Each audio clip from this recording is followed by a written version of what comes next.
on va parler un petit peu d'éducation thérapeutique et de biofeedback. Bon, c'est un petit peu à la mode.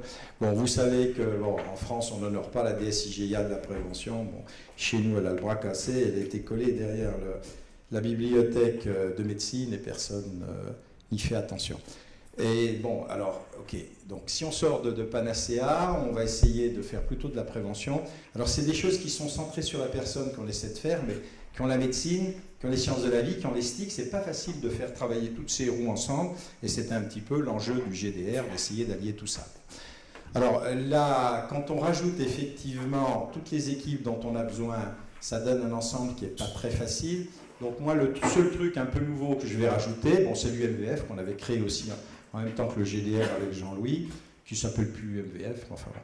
Et dans lequel donc, on avait donné l'UMVF à Albert-Claude Benamou et à donc, un radiologue de Cochin qui malheureusement est décédé là, juste à la création de l'UMVF, mais qui m'avait dit il faut mettre les patients dedans. D'abord, enfin, les médecins, donc en formation initiale, formation continue, les paramédics et les patients. Alors les paramédics, on s'y est mis parce que les kinés ont beaucoup joué le jeu et les patients, on les a jamais mis. Et c'est vrai que c'est une des premières tentatives, hein, quand je regarde un peu la littérature pour mettre les patients, c'est l'utilisation de ces serious games dont on a parlé, etc. Bon, alors, ça se fait dans un cadre où il faut personnaliser le patient. C'est pas très facile de le personnaliser, surtout dans sa dimension longévité, puisque chacun vit sa longévité à des vitesses un petit peu différentes. La notion d'âge biologique n'est pas encore très très précise. Évidemment, quand je parle de longévité, c'est pas la longévité de l'état civil ou la longévité au sens de leur évolution, l'âge décrépit, vous voyez, il y en avait quelques décrépits, mais sinon ils ne l'auraient pas mis entre 90 et 100 ans. Alors c'est plutôt, vous savez qu'on a de plus en plus de ces centenaires, c'est plutôt des âges qui sont fondés sur, moi j'ai fait des articles récemment sur les tissus d'interface, hein, si vous commencez à avoir un tissu d'interface qui fiche le camp, que ce soit la peau, les alvéoles ou les intestins, évidemment c'est assez dur à remplacer, et l'âge limite de tous ces tissus c'est 120 ans. Et il y a des critères pour dire qu'ils ont 50 ans alors que vous avez 40 ans à l'état civil ou qu'ils ont voilà, 60 ans. Donc là, le vieillissement, par exemple, des tissus d'interface, c'est quelque chose qui un jour sera utilisé pour fixer cet âge biologique. Alors on peut le faire fonction par fonction, et fonction par fonction, on peut aboutir à soit une remise en question de l'âge d'état civil, soit au contraire dire, ben voilà, il a bien ses 60 ans. Alors un des buts effectivement de la prévention, c'est en fait quand on observe que la vieillesse normale, de toute façon, hein, on connaît l'aboutissement de la vieillesse normale, c'est à 120 ans ça va chuter, puis on n'en veut plus. L'essentiel c'est que ça chute avec une fonction quand même bien conservée, et puis que quelque part, comme les éphémères, etc., on ait une rupture brutale de la courbe de longévité, et comme disait Rocard, pourquoi on ne supprime pas les derniers mois de la vie qui coûtent si cher? Il a regretté assez longtemps cette phrase qu'il avait sortie quand il était Premier ministre. Bon, enfin, ces 3 derniers mois, si on peut les repousser, c'est mieux pour tout le monde. Alors, la vieillesse fragile, on a des critères de fragilité, vous l'avez vu. Alors, effectivement, l'objectif de l'OMS, c'est de définir la vieillesse en bonne santé, du coup, de définir la vieillesse en mauvaise santé. Donc ça, c'est des ruptures dans les courbes de fonctionnalité qui ne sont pas faciles à mesurer. Alors, au labo, on fait plutôt ça sur l'étude de ces courbes, sur les poissons, sur les zèbres-fiches. On essaie par exemple de regarder la manière dont ils peuvent encore régénérer des fonctions importantes comme la fonction natatoire. On leur coupe la nageoire caudale, donc ils font de la restitution d'intégrome, qu'on appelle l'apocatagénèse pendant très longtemps, puis à partir d'un certain âge, c'est terminé. Ils sont incapables de reconstituer même un petit bout de nageoire caudale, ils ne peuvent plus nager, ils meurent, on n'en parle plus. Donc pour l'homme, donc on aura des critères biologiques de plus en plus précis pour définir ces notions de fragilité. Maintenant, on travaille avec des échelles qui sont ce qu'elles sont. Bon, ça. Alors effectivement, il faut le personnaliser, avoir un âge biologique qui correspond bien à la personne. Il faut identifier donc l'ensemble des équipes qui va travailler centrées sur cette personne, et sans oublier donc les aidants, les fameux aidants, sans oublier l'agapé, qui est quand même l'environnement social qui permet souvent de survivre, hein, c'est là qu'on a nos amours, nos amis, etc. Les médecins qui ne sont pas forcément totalement nécessaires pendant une bonne partie du vieillissement, donc en bonne santé, et puis l'équipe psychosociale. Donc les réseaux d'interaction, on parlait des petits mondes, hein, c'est vrai que c'est de plus en plus étudié, on a beaucoup d'équipes de sociaux, en particulier autour de l'EMS, qui dégagent des interactions positives ou négatives entre tous les acteurs de ces individus. Donc ayez une petite, dans la tête, une petite ampoule qui s'allumera quand vous verrez social graph, social networks, etc. Parce que leur étude est en très grande progression dans les SHS, en très grande progression chez nos amis matheux. Et ça, c'est des outils aussi très intéressants pour étudier et avoir des marqueurs de la vitalité des réseaux d'interaction qui sont nécessaires à la survie. Souvent, encore une fois, beaucoup plus nécessaires que le médecin. Alors bon, l'institutionnalisation virtuelle, ça pourrait être effectivement un des buts, même si à l'heure actuelle on fait des outils pour les suivis en EHPAD, etc. Alors les services d'un EHPAD médicalisé, on pourrait mettre des guillemets partout, c'est pas du tout difficile, c'est pas du tout facile à définir. Alors nous, on a pris un exemple, qui est le diabétique de type 2, on est tous des diabétiques de type 2 en puissance, la plupart du temps on meurt avant de faire sortir vraiment les complications, mais c'est des complications métaboliques qui sont tout à fait normales dans le processus de vieillissement. Il y a des trucs qui correspondent à pas grand-chose. Par exemple, la sortie d'EHPAD en vacances, c'est une horreur. Aucun directeur d'EHPAD n'accepte que les gens sortent. C'est une énorme demande des familles. Les personnes âgées souvent pensent qu'à ça et pensent qu'aux 15 jours de vacances qu'on va leur octroyer chaque année. Alors, par exemple, la technologie devrait permettre ces choses-là. Il y a des choses qui ont l'air de rien, mais qui ont beaucoup gêné les gens de notre HAD. Par exemple, on fait une gestion de la mort à domicile très propre avec soins palliatifs chez les cancéreux, chez nous, sur une 60aine de lits. Quand ils sont morts chez eux, on se rend compte que les gens, les familles, souvent se dispersent après, parce que dans le travail de deuil, il faut faire le deuil de ce domicile dans lequel c'est idiot. Ça se faisait sans problème il y a 100 ou 150 ans et les gens ont du mal souvent à revivre.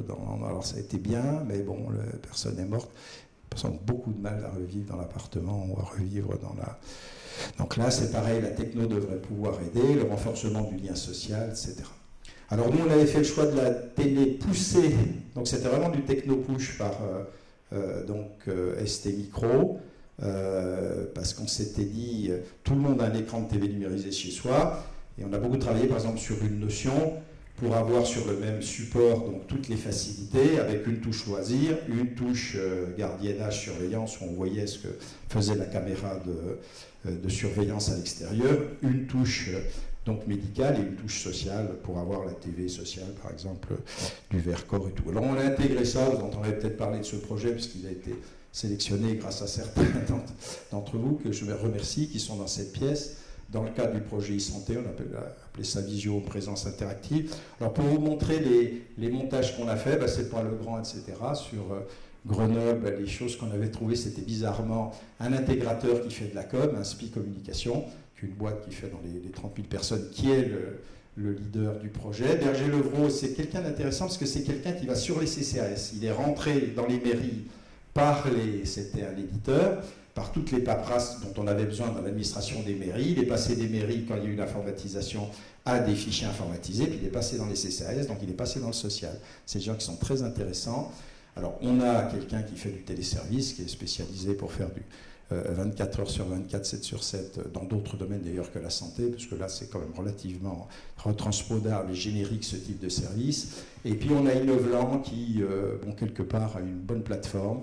Et assez récemment, on a un agréé à ZIP qui s'appelle IDS qui est rentré dans le projet.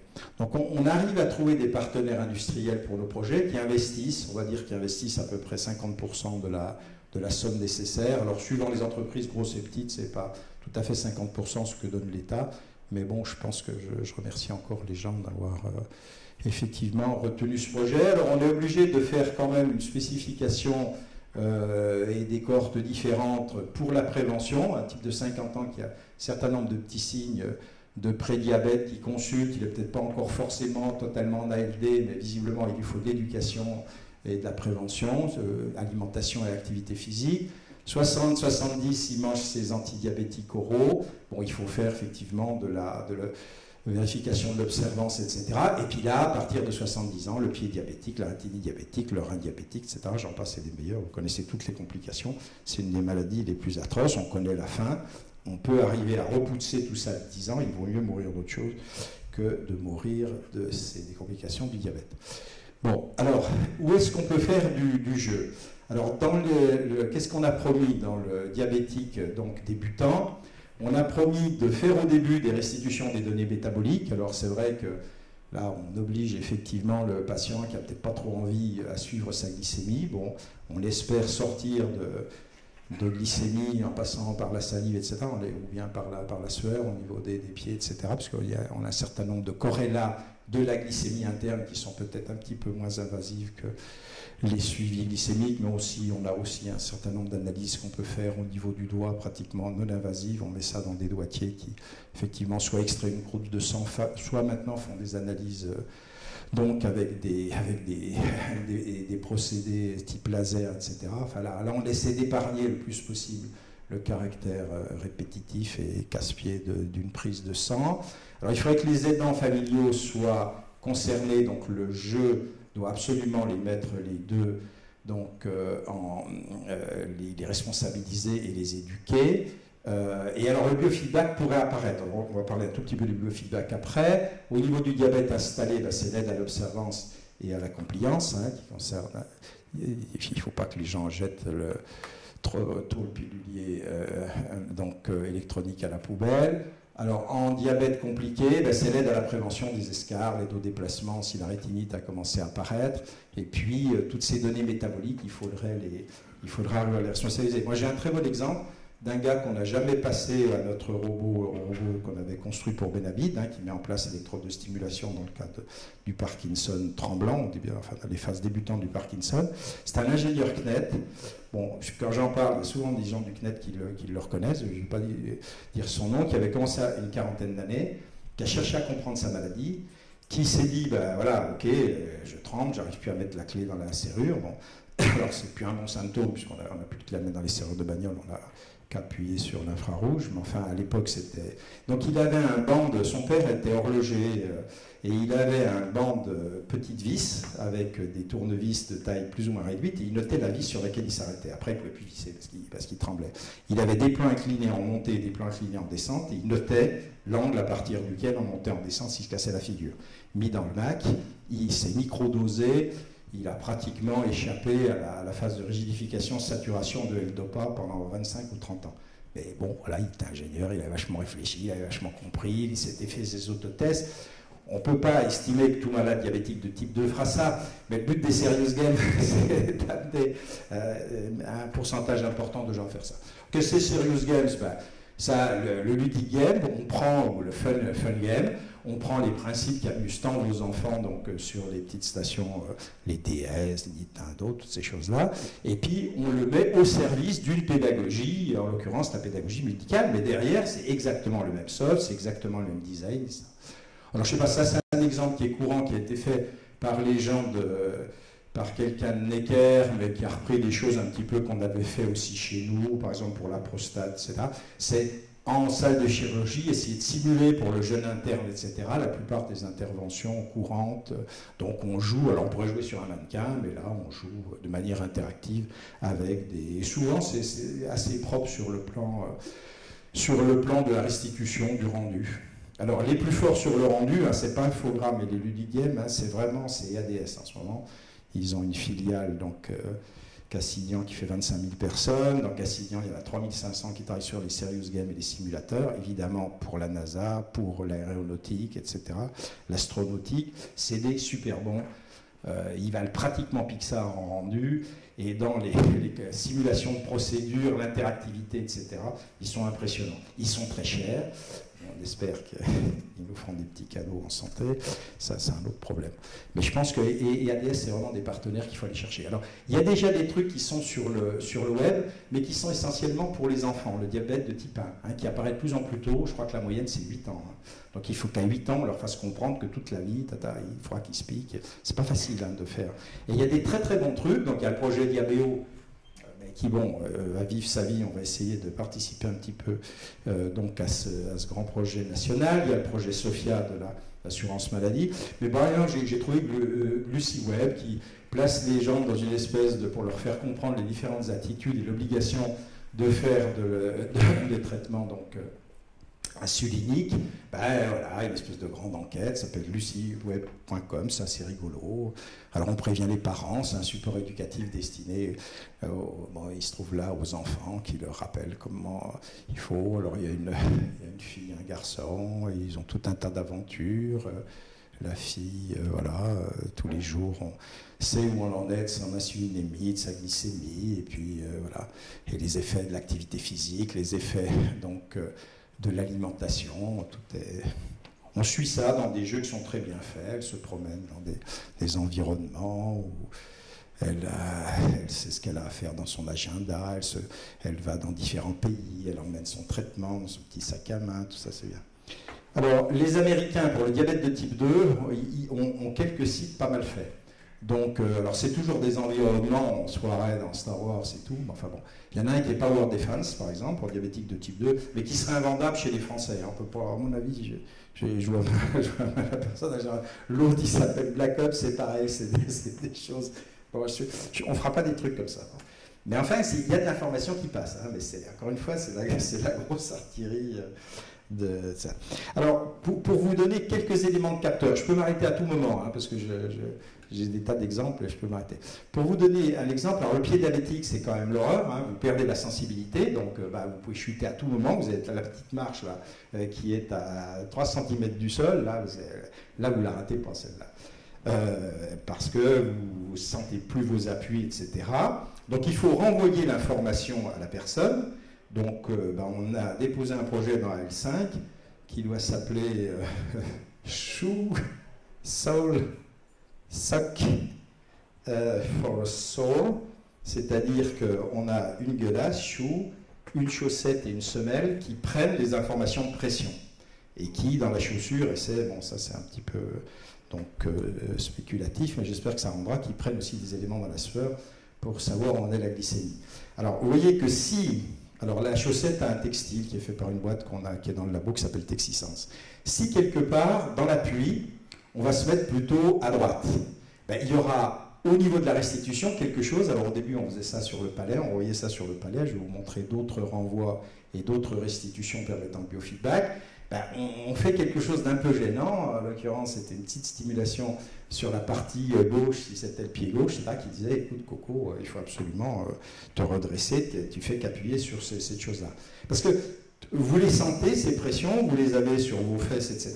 Et évidemment, vous n'allez pas faire d'escarpe parce que vous n'allez pas appuyer pendant 3 heures la fesse gauche pour anoxier complètement ce tissu. Donc vous allez changer sans arrêt, vos pieds vous changez sans arrêt, vous n'en apercevez pas. Le but du biofeedback, c'est quelque part de vous conduire à avoir des stratégies, si vous voulez, luttant contre cette insensibilité au niveau, en l'occurrence plantaire, et évidemment, sans que vous en rendiez compte, en continuant à faire votre travail, à faire, alors évidemment, si c'est derrière, on va vous dire là, vous allez vous remettre droit, etc.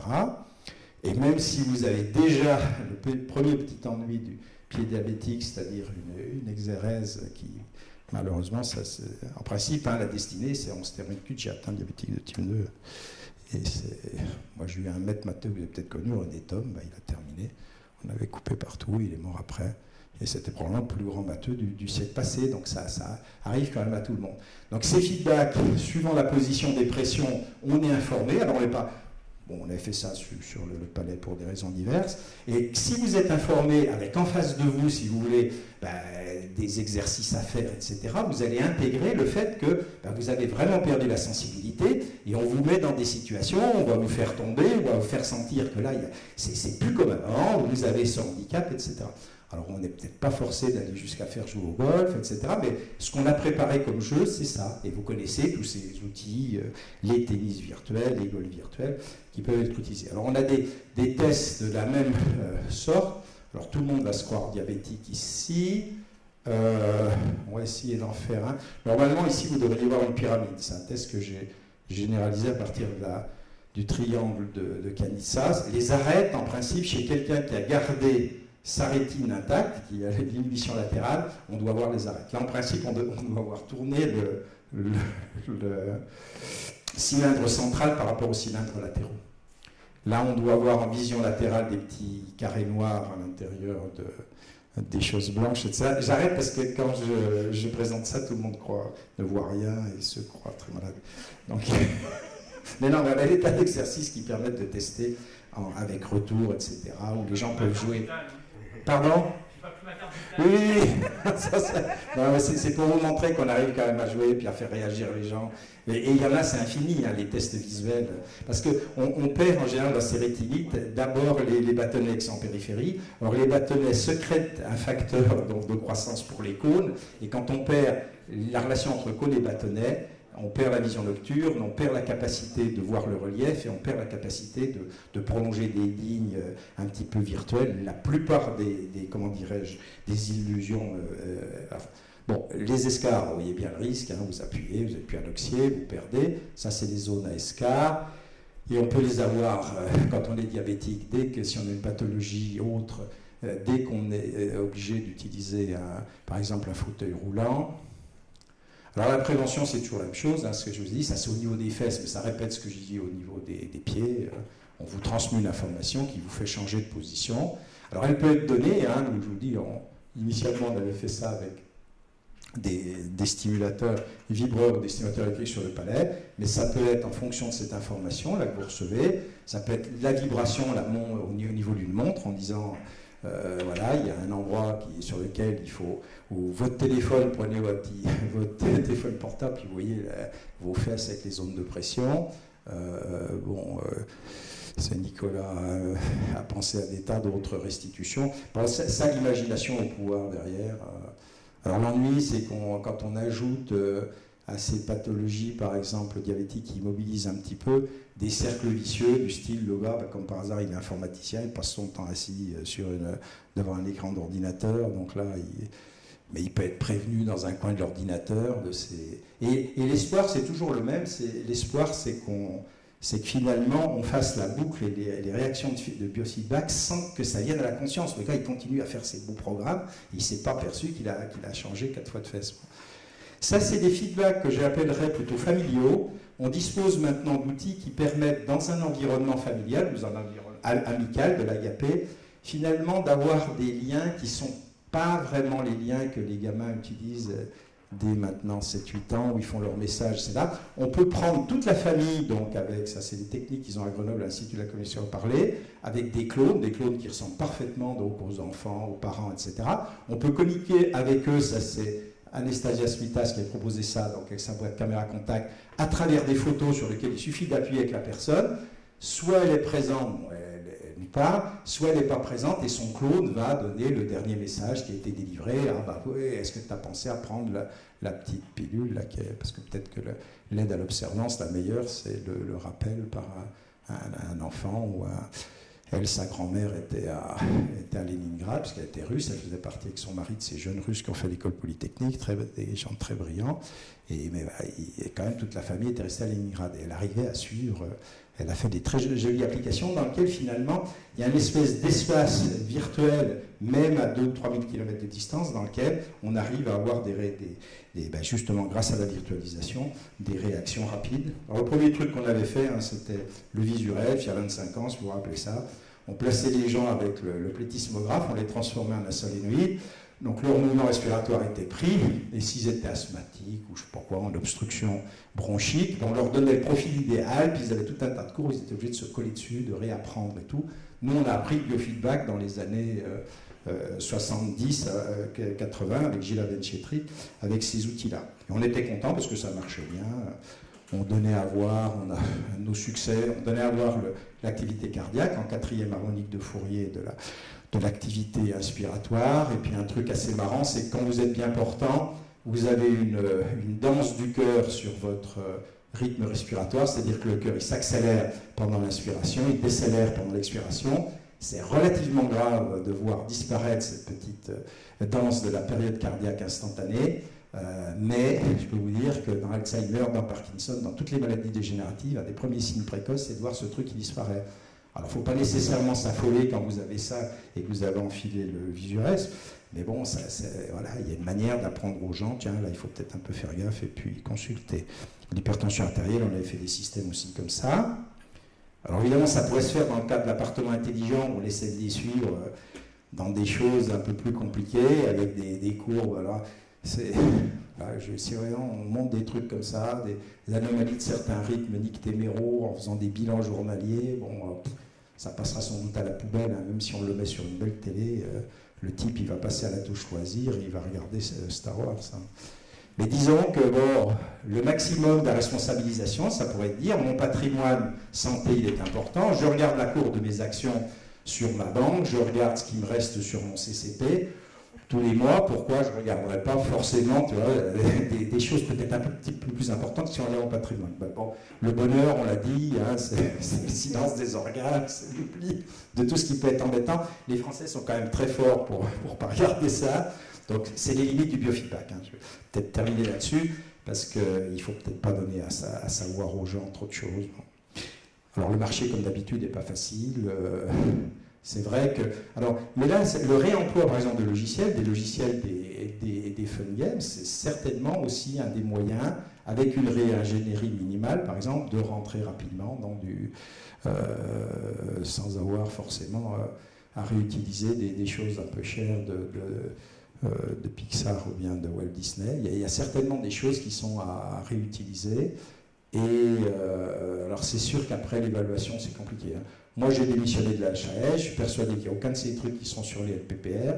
Ce ne sera jamais mis sur des ordonnances avec remboursement. Ceci dit, s'il n'y a pas de prescription, il peut y avoir une préconisation. Donc je pense que c'est quand même des choses où le marché, c'est un marché à préconisation. Il faut identifier les préconisateurs. Hein. Ça peut être l'assistante sociale, n'importe quoi. Alors évidemment, les préconisateurs, ils ont besoin de showroom ou de flat-room. Il n'y a pas de pharmacie, donc ça c'est une notion sur laquelle a travaillé Bruno. Ça c'est vraiment un truc, nos affaires, il faut pouvoir les montrer aux Français qui ont envie de voir. Les circuits de distribution de toutes ces choses-là sont inventés aussi. Hein. Enfin, les pharmaciens, ils ont souvent à côté un peu d'orthopédie, le lit, etc., soit pédale, soit électrique et tout. Donc, tout ça, c'est... Oui, le gros problème qu'on aura par rapport à la drogue, hein, c'est que là, il ne faut pas... Jamais ils rembourseront quoi que ce soit. Mais par contre, préconisation, plus des types qui peuvent subventionner, donc la préconisation-subvention, l'APA, c'est une subvention, ça, c'est le modèle américain. Donc, si vous avez besoin... La préconisation, vous en avez entendu parler, soit votre petit-fils vous le paye, soit vous trouvez un conseil général sympa qui vous passe d'une APA à 60 € par je ne sais pas combien, à 200 parce que vous... Donc ça c'est quelque chose à construire. C'est pour ça que nos expérimentations, si on arrive à les mener jusqu'à cette réflexion-là, je pense que c'est très bon. Parce que ça fait réfléchir les industriels qui se disent « Ok, je ne vais pas aller envoyer des visiteurs médicaux pour vendre du médiateur à des médecins, mais je vais essayer... de toucher ces aidants, ces préconisateurs, peut-être les 50 ans qui s'occupent des 80 ans, pour leur dire voilà ce qui existe. Hein. J'avais demandé un quart plein de machins à la fondation à laquelle j'appartiens, Caisse d'épargne. Ils n'ont pas voulu me payer ce quart plein de capteurs, mais c'était peut-être une fausse bonne idée, moi j'en sais rien. De toute façon, il nous faudra des show flats et des showrooms, et puis il faudra que j'espère ça tourne un jour. Merci pour votre attention.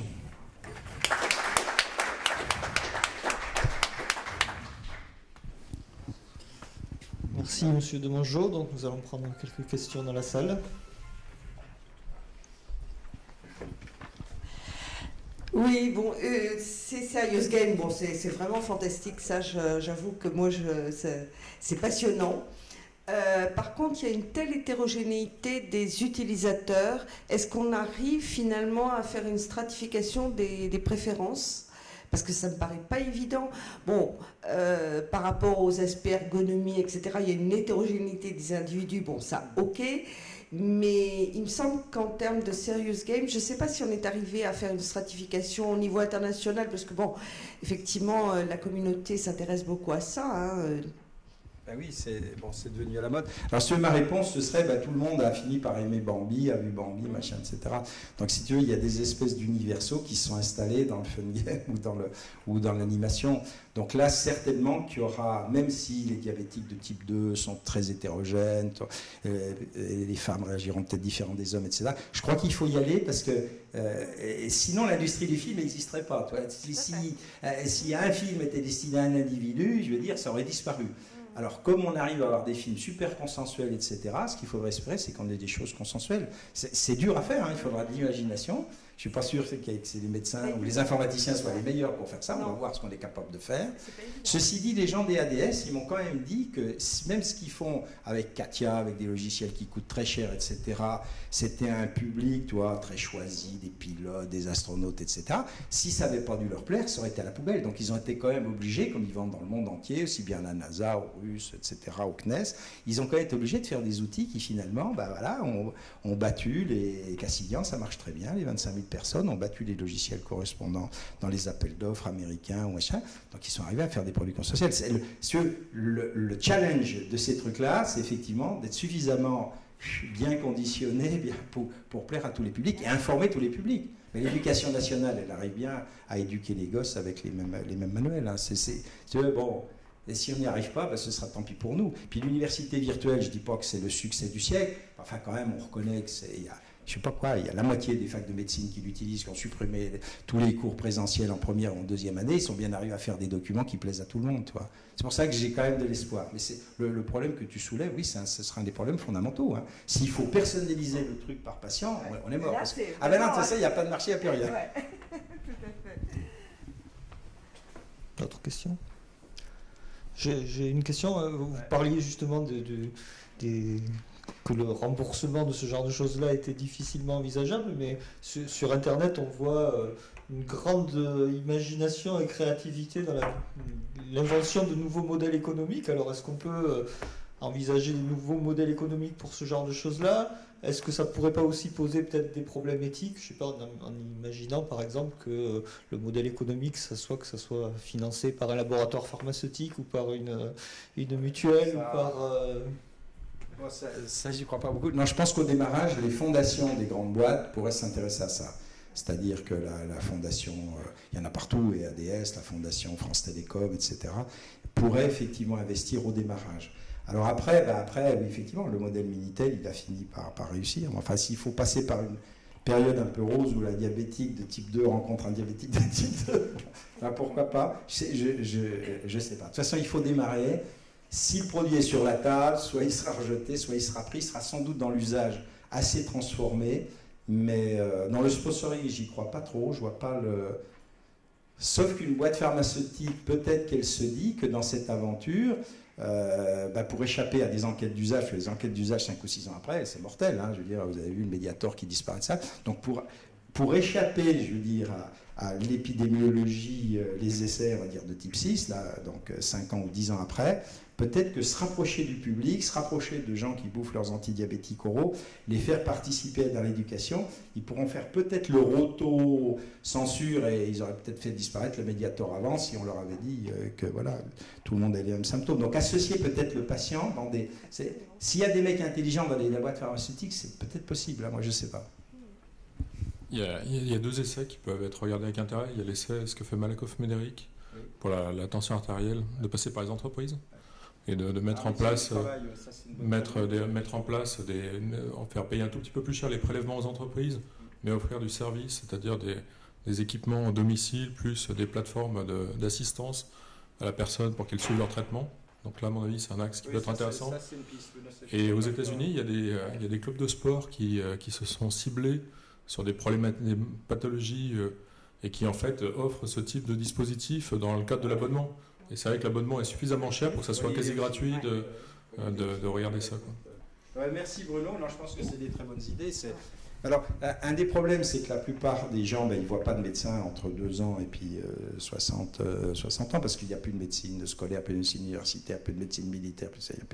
Et la médecine du travail va mal. Mais dans les endroits où elle va bien, donc notre ami Goldberg, dans le cadre de Gazelle, etc., c'est vrai que sur EDF, il a fait de l'éducation. Donc quand tu as une boîte qui a 100 000 personnes, etc., et qui décide, dans le cadre de sa médecine du travail, de faire de la prévention, parce que son intérêt, c'est quand même de garder des gars bien portants, au moins jusqu'à 60 ou 65 ans, ça, c'est, je pense, une piste. Alors, effectivement, les clubs de sport, j'y avais pas pensé, mais dans ce diabète où l'APA est très important, l'activité physique adaptée, évidemment, c'est le complément du régime, hein, dans la prévention, oui, c'est une piste. Voilà, ça sortira d'idées communes dans le... Mais j'espère qu'on arrivera à faire quelque chose, parce que tu vois, si ce projet ratait, ce serait un peu embêtant. Et puis éventuellement, il peut y avoir aussi les associations d'utilisateurs. Bon, moi je me rappelle, à Lyon justement, il y avait eu une expérience comme ça où pour les transplantés cardiaques, où en fait ils s'étaient mis en association et ils avaient dit mais pourquoi on va pas nous on peut pas nous interdire, par exemple, d'échanger nos données, etc. Bon, il y avait des problèmes avec la CNIL, mais ils sont arrivés effectivement à dépasser toutes les frontières en termes d'association. Donc ça, je pense que c'est aussi... c'est une piste, parce qu'on a Diab 38, Diab 80, parce qu'on a la Picardie, il y a Diab 74, on a Haute-Savoie, et c'est vrai que si on les mobilise intelligemment, ils peuvent participer. Et il y a des belles expériences sur les insuffisants respiratoires, les AGIR, etc., sur les insuffisants, si tu veux, donc rénaux, les aqueducs et autres, dans lesquels ils ont quand même réalisé des choses formidables. Donc la responsabilisation associative, non mais c'est vrai que c'est une des pistes, hein. Et puis il y a souvent plein de pédagogues là-dedans, etc. Puis les pédagogues, ça leur dit quelque chose, l'éducation.